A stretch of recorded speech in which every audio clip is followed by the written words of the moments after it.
Haití, nuevamente Haití, repetimos Haití y otra vez Haití. Siempre Haití. Ahora hay allí una efervescencia política a partir del resultado de la investigación de la muerte de Jovenel Moïse. Dice la ex primera dama, o sea, la viuda, que Henry Ariel está implicado. El primer ministro está implicado. Ya no es el tema de la banda que controlan el territorio, es que la élite política ni siquiera es capaz de definir una actitud homogénea frente al asesinato de su presidente. Porque su prioridad era salir del presidente. Sí, pero la esposa, ¿por qué ella prefiere atacar a Henry Ariel? ¿Qué hay detrás? ¿Qué hay detrás? A veces uno se siente tentado a sospechar por la perversidad que ellos definen en su accionar político, que ella está más interesada en ser candidata. Eso se ha discutido el día en que se descubra la verdad sobre el asesinato de su esposo. ¿Verdad? Eso es una especulación mía, no puedo, ni siquiera ha sido materia de reflexión profunda por parte mía. No, y hay especulaciones que dicen que haya que investigarla también. Pero, exacto, especulaciones también. 326 secuestros en los últimos 3 meses. Miren, tenemos aquí a Pelegrín Castillo, el doctor Pelegrín Castillo, que ustedes saben que es un estudioso del tema haitiano, tienen posiciones, él y su padre y sus hermanos tienen posiciones que usted puede cuestionarla o no, pero tiene que, con seriedad, tiene que otorgarle una importancia relevante por el dominio que tienen del tema haitiano. Bienvenido, doctor. Se nos cayó, pero lo tengo aquí. Ya se cayó. Parece que no falló la comunicación con Pelegrín. Lea la está intentando de nuevo, a ver si podemos conseguir su opinión sobre estos dos aspectos relevantes que definen ahora mismo las últimas horas de la crisis haitiana. 326 secuestros en los últimos 90 días y una viuda acusando al primer ministro de estar implicado en la muerte de su esposo. Bienvenido, doctor. Buenas tardes. Muy buenas tardes. Un saludo a todos ustedes. Al plantar el tema, yo refería sobre la situación haitiana, primero, que la viuda esté acusando al primer ministro de tener vínculo con el asesinato de su esposo, de Jovenel Moïse. Y el segundo elemento, en los últimos 90 días, 326 secuestros. Sí. Yo quisiera someter estos dos elementos a la reflexión tuya, Pelegrín, como estudioso del tema.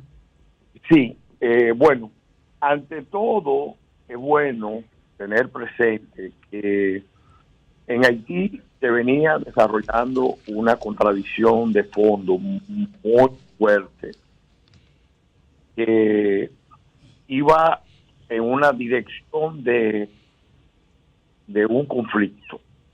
El presidente Jovenel Moïse encabezaba una corriente que tenía el visto bueno de factores de poder nacional y extranjero para implantar una dictadura constitucional. Estaba empeñado en modificar la Constitución, crear una presidencia cuasi dictatorial, y obviamente ahí él tenía una inspiración, el modelo neo-duvalierista. Estaba siguiendo, incluso muchos de los asesores de él eran del sector histórico del duvalierismo. Él empezó a confrontar problemas cuando se produjo el cambio en Estados Unidos. Al ganar los demócratas, Biden, los afroamericanos empezaron a tener una influencia mayor en la administración norteamericana. La diáspora haitiana influyó en los afroamericanos y se produjo algo muy importante. El representante Gregory del estado de Nueva York, que es una figura muy influyente en la Cámara de Representantes, le hizo llegar una carta al secretario Blinken exigiéndole que Estados Unidos debía cambiar su política de tolerancia, política de dejar hacer frente a lo que intentaba el presidente Moïse, que ya había sido declarado desde febrero como presidente ilegítimo. Recuérdense que en febrero se estaba discutiendo que su mandato vencía y él había seguido adelante con el proyecto. A partir de esa carta, la política norteamericana dio un giro importante. Incluso en esos días, semanas después, renunció el señor Fuchs, que era el representante en Haití de los Estados Unidos y muy conocedor de la situación de la región. Y el presidente Moïse empezó a dar giros en política exterior. Se reunió con el embajador ruso el 2 de junio y dio unas declaraciones importantes. La Cancillería rusa también dio unas declaraciones muy importantes, diciendo que se trató el tema de la seguridad y la solicitud del gobierno haitiano de apoyar la política de seguridad en Haití. Obviamente esto era una respuesta del presidente Moïse al giro de la política exterior norteamericana. Después se fue el día 16 a Turquía, a una en Antalya, y allá tuvo reuniones importantes con representantes de la oposición política, con sus adversarios, y ahí parece que hubo pactos. Y en su partido interpretaron la señal de que el presidente Moïse estaba preparando una salida del poder pactada con las fuerzas contrarias al partido Tecalé del presidente Michel Martelly. Recuérdense que en esa reunión parece que se pactó, entre otras cosas, y se ejecutó, en primer lugar, dictar un decreto liberando de responsabilidad a todos los gabinetes desde el año 1997 a la fecha, porque el Senado haitiano nunca había emitido ese descargo, y por tanto una buena parte de la clase política que había estado en el gobierno estaba impedida de volver a función pública por esa falta de descargo del Senado. Él no tenía esta función, pero él se había arrogado. Igualmente le concedió a Aristide, esto es muy importante, porque hay que observar que Aristide está ya describiendo una vuelta a un apoyo internacional. El presidente Yucona entregó el pasaporte diplomático al presidente Aristide para llegar a Cuba. Alegadamente era para tratarse del COVID, pero el COVID de Aristide pudo tratarse fácilmente en Puerto Príncipe con los médicos cubanos, que hay un equipo que hay y muy buenos aquí en Puerto Príncipe. Pero lo quiero. Y lo más importante fue el cambio, un cambio que está provocando una ruptura fuerte, porque el presidente, en cumplimiento a los pactos en Turquía, le entregó a Ariel la primatura, la condición de primer ministro.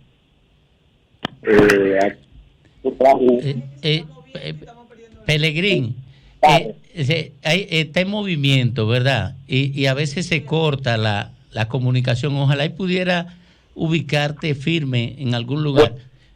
Sí, bueno, yo estoy firme, no okay. sé apurar. Ok, ahora estoy mejor.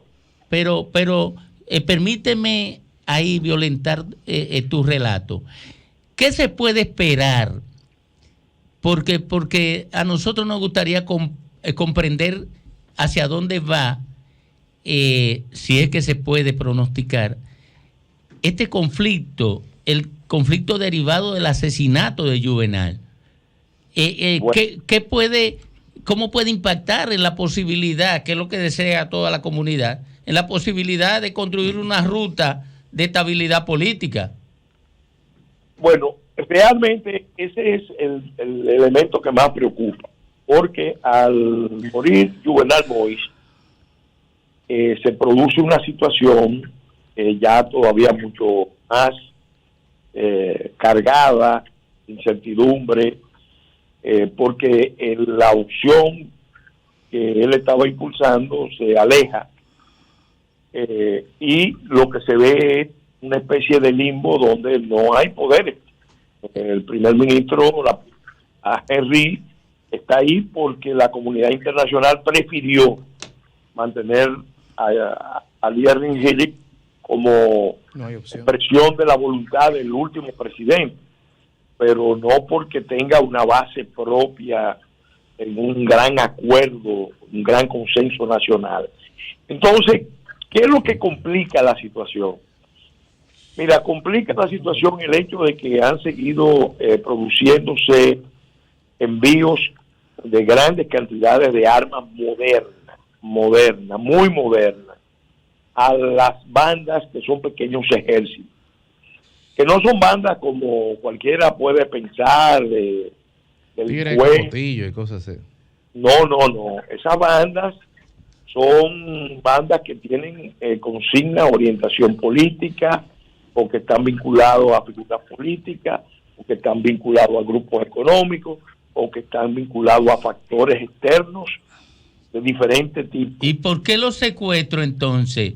O sea, porque se entiende que los secuestros son mecanismos, son una actividad económica para beneficio individual de ellos, pero si ellos obedecen a otros sectores, se supone que los otros sectores entonces lo financiarían para una actividad específica.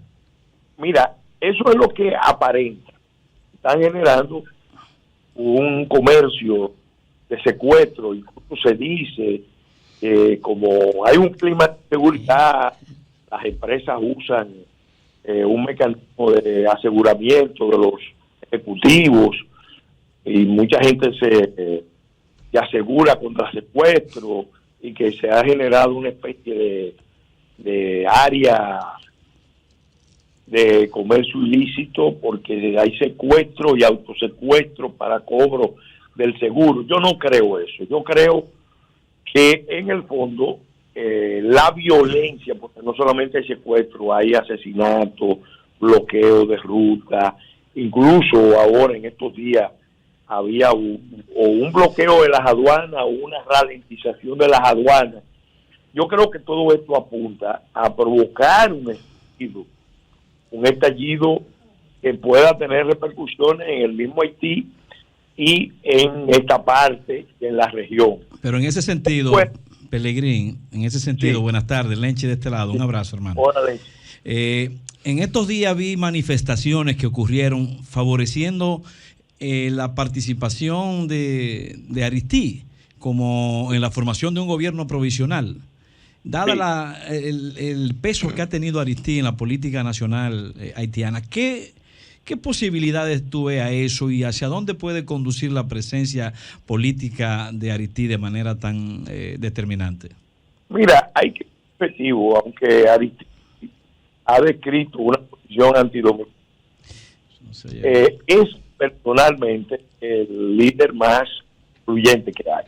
O sea, como personalidad política, es la figura más influyente, que mantuvo bajo perfil, porque cuando él fue llevado al exterior, después del golpe de Estado que se le dio, que se mantuvo muchos años por allá, hubo muchas objeciones a la forma en que fue depuesto, tanto de países de América del Sur.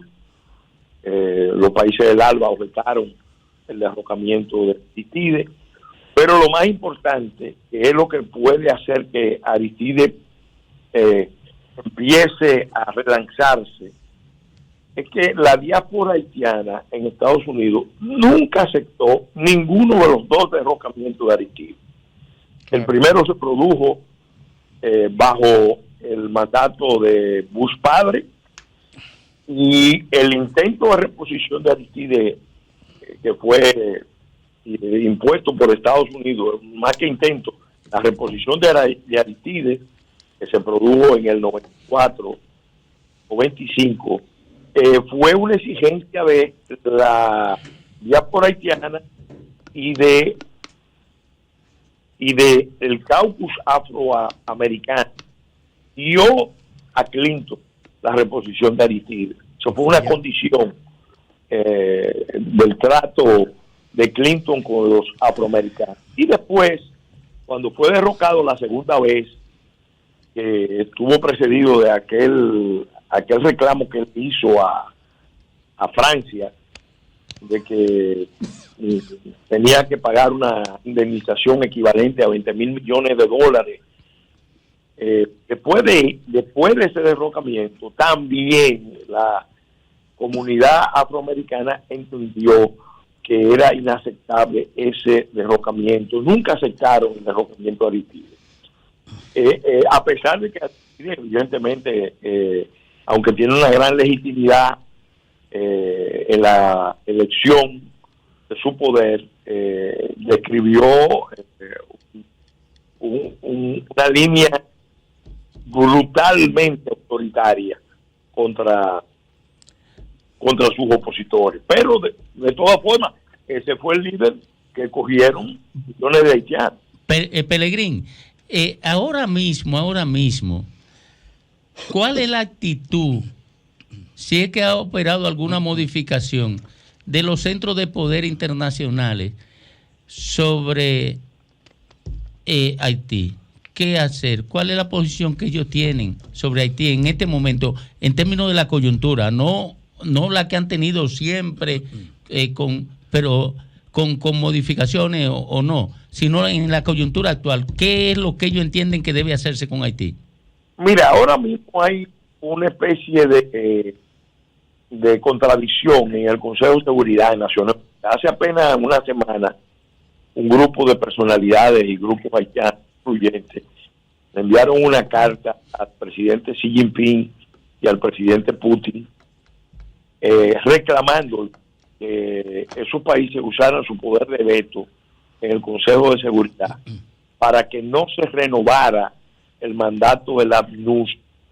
Y una de las razones que daban era que la representante de la MINUSCA en Haití era la que estaba atizando la violencia de las bandas en Haití. Diablo. Fíjense, estamos hablando.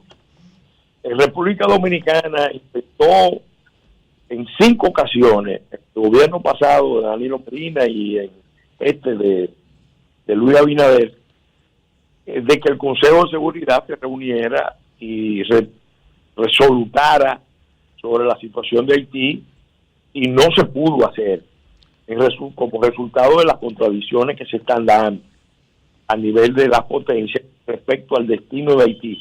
Porque yo decía que en Haití la contradicción, recuerden, tenía un curso de colisión, los que querían la dictadura y los que están abogando por una revolución anticolonialista, antioccidental, anticapitalista incluso. Entonces ese movimiento tiene fuerza también en Haití y lo respaldan los países de la región, lo respalda Cuba, Venezuela, los países del ALBA, y evidentemente para China, Rusia, Irán, que está presente aquí en la región. Resulta simpático. Sí, no, mantener una situación así puede ser un elemento que eventualmente puede embarazar a Estados Unidos. Recuérdense que cuando matan a Juvenal Moïse, quiero destacar este dato que no es irrelevante.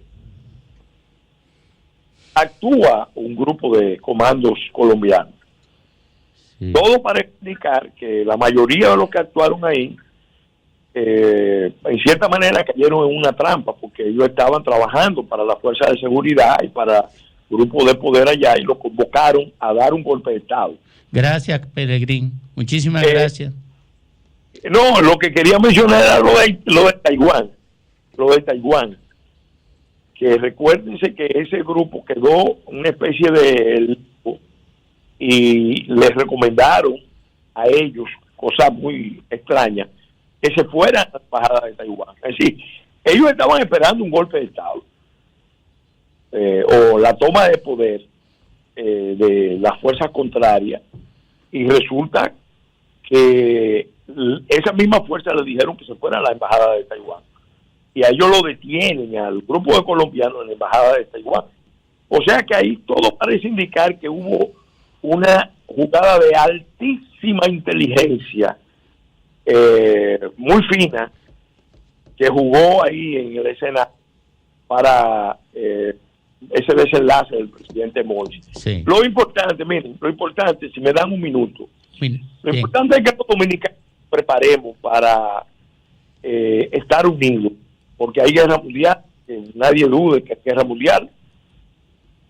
Esa guerra tiene repercusiones porque es una guerra híbrida en todo el mundo, y el Caribe vuelve a ser un escenario de esa guerra. Es la cuarta vez que sucede, y los dominicanos tenemos que estar unidos. El 6 de agosto hay una marcha, estamos convocando organizaciones muy diversas, y que esperamos la proclama del Instituto Duartiano para que, con Duarte por delante, unifiquemos fuerzas y nos preparemos para enfrentar cualquier eventualidad que pueda sobrevenir en el futuro. Muy bien, gracias, Pelegrín, muchísimas gracias. Lamentamos no poder, tiene que venir presencial, porque por el teléfono tiene que ser más breve obligatoriamente. Sí, claro. Muchísimas gracias. Abrazo. Síguenos en las redes sociales. Búscanos @Sol1065 FM. Lo mejor de nuestro contenido más cerca de ti. Sol 106.5. Una estación RCC Miria.